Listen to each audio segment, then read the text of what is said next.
Hi, I'm Alex, and today I'm going to do a review of the Remarkable 2. Before I get into the review, I'm going to tell you a little bit about my use case and my history with the Remarkable 2, and I'm going to talk about some of the features and what I think. So, by day, I'm a professional advisor and I spend lots of time in meetings writing notes, and I think I write about 3 hours of notes a day. So in about 2017, before 2017, I used pen and paper, had done for probably a decade or so of advising, and it worked absolutely fine, apart from the fact that I had bits of paper everywhere. It wasn't easy to organise. So two things happened in 2017 technology-wise. One was the original Remarkable came out, and I bought that, and after I ordered that, the iPad Pro came out, the first iPad Pro with Apple Pencil support came out.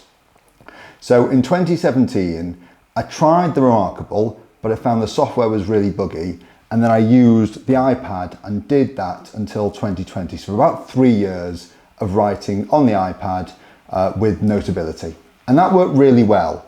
But then I found that in 2020, particularly once we went into lockdown, and I think the difference was once we started using a lot more screens and stopped having face-to-face meetings, I was finding that my eyes were suffering with the LCD screen of the iPad. So I was looking for options, and although there was no proof in terms of doing the research that e-ink makes your eyes any better, what I found is that not looking at an LCD screen and looking at an e-ink screen was much easier on my eyes. So I went back to the original Remarkable and actually took that opportunity to order the Remarkable 2. So I was using the Remarkable since about August and started using the Remarkable 2 since about November. So that's who I am, and that's sort of my background in these sorts of devices and writing. As I typically writing about 3 hours a day. But with that said, I'm going to talk about why I'm using the Remarkable 2 as my day-to-day device of choice, and why you might find it of interest. So if that's of interest to you, please stick around for the review.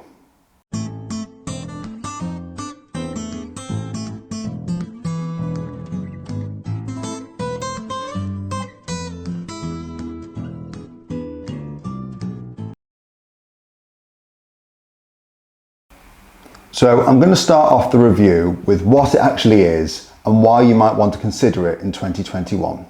So the Remarkable 2 itself is really simple. It's an e-ink writing device. You can write nice and simply like that. And it is a very dedicated device.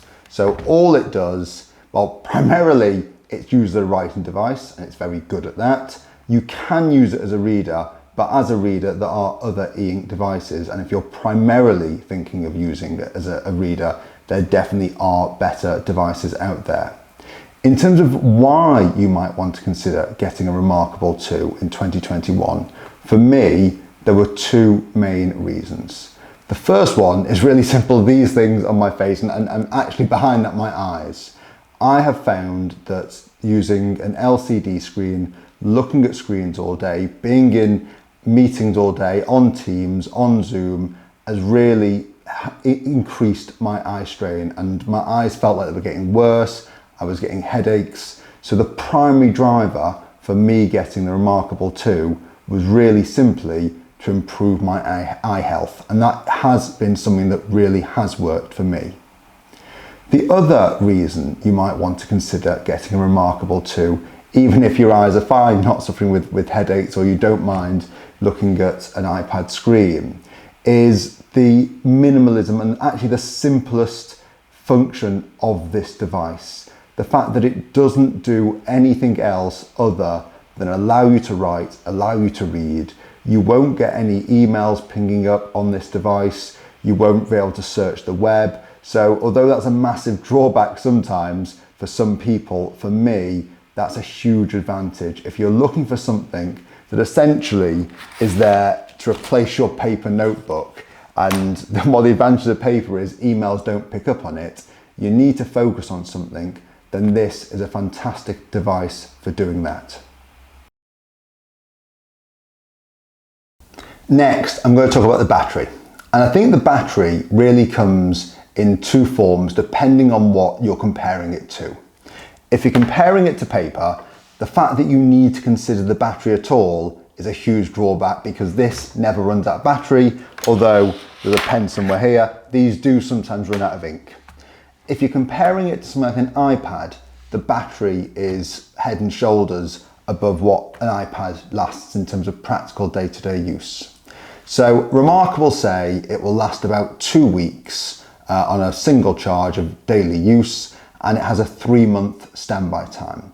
Importantly, breaking that down, it lasts for about 14 hours in terms of using it on a regular basis. So if you're planning on using it for 7 hours a day, you might only get 2 hours of use from it. But because this is an e-ink screen, and e-ink screens don't use up any power if you're not using them, it really is, going to go back to that 7-hour example, it'd be 7 hours of writing, which would be pretty hardcore. And importantly, even if you write on this all day, it means that practically, if it was fully charged in the morning, you couldn't go through all the battery in a day, and it doesn't take that long to charge. It charges via USB-C, it charges quite quickly and neatly, and I think the biggest issue for me with regards to the battery is because the battery lasts so long, it almost is a case of remembering to charge it rather than the charge actually running out. So I'm really pleased with the battery, and if that's one of your concerns about using this device, it really needn't be. So the writing experience, what's that like? Well, for me, the writing experience is really nice. I have used the iPad for many years. Lots of people say it's like writing on glass and they don't like that experience. Personally, I got used to it pretty quickly. I have to say, if we're comparing it to pen and paper, particularly a fountain pen and paper, I do find that that is a better experience. I think one of the advantages that pen and paper have over the Remarkable in terms of writing experience is you're in more control. You have more options in terms of what that feels like. You can choose the pad and the paper that you like. You can choose the pen that you like. It's so much more customizable. But in terms of the one option you've got, in terms of that comes as standard with the Remarkable pen and the tablet, it's absolutely fine from my perspective. It is quite enjoyable, and probably of all the digital devices I've had in terms of e-ink writing and even say iPad writing, it is better than any of the other options. Importantly, although you can't change the tablet itself and that writing experience, you can use some other pens on the Remarkable. So if you do want to experience some other options and some other feels, then you do have the option to do that. In terms of the writing experience as well, one advantage that I find writing digitally over writing on paper is the ability to manipulate your work. If you've made a mistake and you want to rub it out, it's easy enough. On particularly Remarkable, particularly with this pen, you can just rub it that way and the words rub out. You can circle things, you can move them round, you can edit things after the fact. And that's something that if you do it on paper, you just don't have that option and that flexibility. But in summary, in terms of the writing experience, I find it quite a pleasant writing experience. So the display is 10.3 inches, and if you're anything like me, that doesn't give you that much of an idea of how big it is in terms of writing area. So it's A5 size. So if I give you an idea, if I open this here, you can see that that's the size of the device, and this is a cover that comes in. It very easily comes out. Pull it there. So this is an A4 notepad, to give you the idea there. It's a similar width in terms of the device and the screen. I think the A4 notepad is slightly wider, but of course you can only write on some of that, and the A4 notepad is quite a bit taller. If you then take a look at something like the iPad Pro 11-inch, you can see it's a very similar size to that device. Practically, I find this a useful size for writing notes on. I didn't mind writing notes on an A4 notepad, but for me, A5 is plenty big enough. In terms of this display itself, there's no backlight. It's only black and white, but in terms of it being a simple note-taking device, it's similar to paper in that respect. In a pitch black room, you couldn't write on paper and you can't write on this. In bright sunlight, this works really well. It doesn't stop you writing on it at all. So from a practical perspective, if you're in an office, if you're in a well-lit room, a semi-decent lit room, you can write on this. If for whatever reason you're looking to take notes in the dark or in the evening, then this won't do you any good whatsoever. The clarity of the notes, as far as I'm concerned, it's very legible, very clear. And the biggest thing for me is the display not being backlit. I find it so much easier on my eyes, going back to that being one of the primary reasons why I've gone for this device. So yeah, I think it's an absolutely perfect display. No bells, no whistles, but also no complaints. Before I summarise, I want to talk about connectivity and storage. I'm going to describe the connectivity as just enough, but not too much. So the device has Wi-Fi, and in my experience, 90% of the time, the files transfer seamlessly from the device into the cloud. Now, in terms of the storage, so Remarkable offer some in-cloud storage as part of the ecosystem. There's no extra charge for that, and they have some really good apps. I've got an app on my iPad, I've got an app on my Mac, I've actually got an app on my phone as well, which is really important because in terms of storage, where it has a massive advantage over pen and paper is my notes take up no physical space, but they are anywhere I need them to be. So I can write them on the device, and although I can't edit them directly off the device, the ability to read them, view them, and move them when the device isn't to hand is really, really helpful. So for me, obviously, this doesn't have a web browser. The fact that it has internet connectivity is no use directly, other than the fact that it means it can seamlessly store your device and put your notes in the cloud. From a practical perspective as well, just to keep the device and the ecosystem clean, it's really easy to then move them off the Remarkable ecosystem into any other filing system that you have. So I've got a digital filing system that doesn't involve the Remarkable. So for me, I use the Remarkable, their seamless storage, and then once my notes are there, I move them away from the Remarkable ecosystem. So that's my summary of the connectivity and the storage. So in summary, overall, what do I think of the Remarkable 2? I think the Remarkable 2 is an absolutely fantastic device. It feels really good. The construction is really good. It's just a fantastic, it's full metal. It feels good in the hand. It's quite weighty.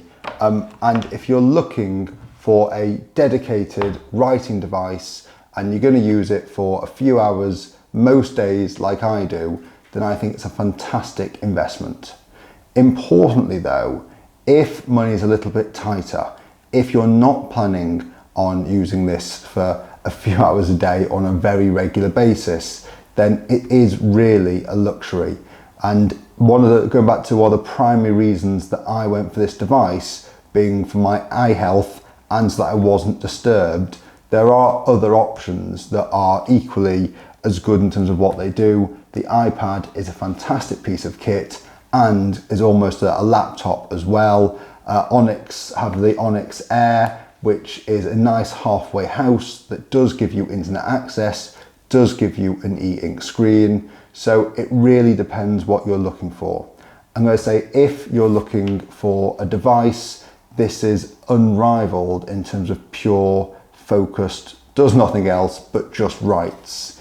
If you're looking for something that does a little bit more, then this can't be the device for you. So it really is, for almost everyone, going to be in addition to other devices rather than the be-all one device that fixes everything. So I'm planning to do a bit more of a review of the Remarkable and compare it potentially to the iPad in more detail, potentially to the Onyx Books Air in more detail, potentially even to pen and paper in more detail. So if any of those reviews would be of any interest, please leave that in the comments. and I'll try to get those reviews done in the coming weeks. If you've got the Remarkable 2, then please leave your experiences of how you found it in the comments. And if you like what I'm trying to put out here, just trying to educate you in terms of what devices are out there, and more generally, whatever comes to mind, and try and build a community of like-minded individuals, please consider subscribing. I hope you've liked the video. If you have, hit that like button. Until next time, I've been Alex. Thanks.